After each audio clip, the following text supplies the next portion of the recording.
Ratusan rumah di kawasan Rawabuaya Cengkareng, Jakarta Barat dibongkar petugas Satpol PP.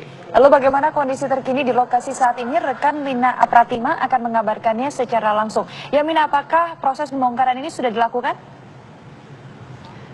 Winda, Bayu, dan pemirsa, memang proses pembongkaran ini sudah dilakukan kurang lebih pada pukul 9 pagi tadi, dan Anda bisa melihat di sebelah kanan saya di sepanjang kali Mokerfart ini adalah reruntuhan bekas bangunan semi permanen yang sudah diruntuhkan.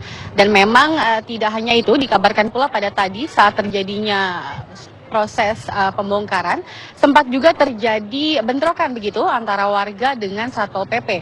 Karena warga merasa belum mendapatkan sosialisasi apapun terkait pembongkaran ini, tetapi dari versi lain yang juga kami dapatkan dari lapangan, ini mengatakan sempat ada juga sosialisasi sekitar 4 kali pemberitahuan kepada warga.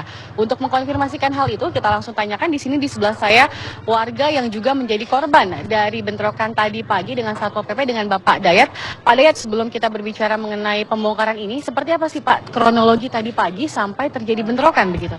Yang jelas untuk mengenai terjadi pembentrokan tadi, intinya begitu kita keadaan masih pada di rumah, dalam arti kata posisi, ya dalam arti kata masih kumpul di ruangan lingkaran rumah lapak, intinya tiba-tiba ada di penyerangan di depan ribuan Satpol PP, dalam arti kata untuk melakukan eksekusi, yaitu dalam arti kata eskalator pembongkaran paksa. Dalam arti kata unsurnya kita sebagai warga Kalimugopat sini dalam arti kata menghadang pembongkaran itu, dalam arti kata unsurnya melakukan perhadangan pembongkaran itu.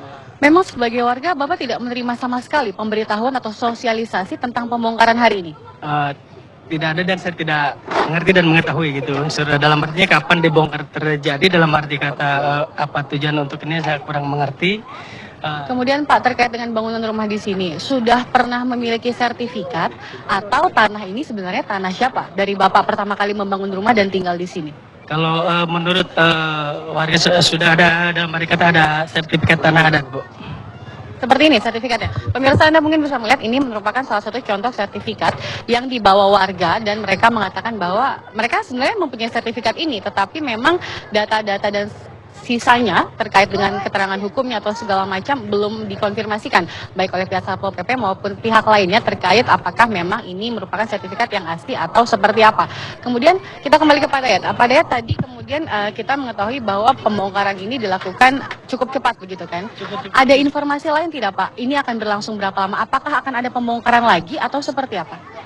Yang jelas unsur masalah pembongkaran lagi saya kurang mengerti, Bu. Karena dalam unsur intinya untuk dalam arti kata hak perampasan tanah, dalam arti kata karena kita membela dengan keadaan kawan kita yang tadi tiba-tiba setelah jatuh, ya kita setelah ditarik langsung kita ambruk, kita setengah nggak sadar gitu, Bu. Kemudian setelah ini dikabarkan nanti akan ada kompensasi atau solusi bagi warga yang rumahnya dibongkar. Sudah mendapatkan informasi itu atau belum Pak? Belum ada sama sekali, dan kita tidak mengerti masalah itu. Baik, terima kasih Bapak atas waktunya. Pemirsa, memang ada beberapa versi yang beredar di pembongkaran ini. Dikatakan bahwa ketika dibongkar akan ada kompensasi atau solusi dari pemerintah yang mengatakan warga ini nanti akan diberikan semacam rusunawa, tempat tinggal baru dengan beberapa syarat tentunya, yaitu seperti ada syarat KTP DKI dan juga beberapa syarat formil lainnya terkait dengan identitas diri mereka. Tetapi sampai saat ini setelah kami mengkonfirmasi langsung kepada narasumber kita tadi dan juga beberapa warga di sini mengatakan informasi tersebut belum mereka dapatkan, dan mereka sampai saat ini masih juga berusaha untuk mengeluarkan barang-barang dari rumah mereka, karena memang pembongkaran ini dilakukan sekitar radius 7,5 meter hingga 10 meter dari bibir sungai atau kali Mokerfart ini, dan masih banyak sekali bangunan-bangunan yang belum diratakan, tetapi warga masih diberikan waktu untuk mengeluarkan barang-barang mereka agar mereka bisa mempersiapkan ketika nanti sewaktu-waktu akan ada pembersihan dari puing-puing atau dari bongkaran rumah di sini. Dikabarkan pula bahwa nantinya setelah ada pembongkaran ini nanti maka akan ada semacam pelebaran jalan. Ini digunakan untuk mengurai arus kemacetan di sekitar Rawabuaya ini, dan juga untuk mengalih fungsikan agar fungsi rembesan air akan menjadi lebih baik di Kali Mokerfart. Artinya ini merupakan salah satu cara dari pemerintah untuk mengembalikan fungsi kali ke ke fungsi semula, yaitu sebagai daerah rembesan air. Sementara itu pemirsa, kami juga masih mencoba mengkonfirmasi apakah memang bangunan ini nanti akan seluruhnya diratakan dari mulai seluruh pinggiran kali ini, atau seperti yang hari ini terjadi hanya ada di RT 02 dan juga RT 07 di RW 02. Nanti akan kami kabarkan kembali berita terbarunya untuk Anda pemirsa. Sementara itu kita kembalikan ke studio Winda dan Bayu. Ya baik pemirsa, itu tadi laporan dari Mina Pratima langsung dari Kedoya, Jakarta.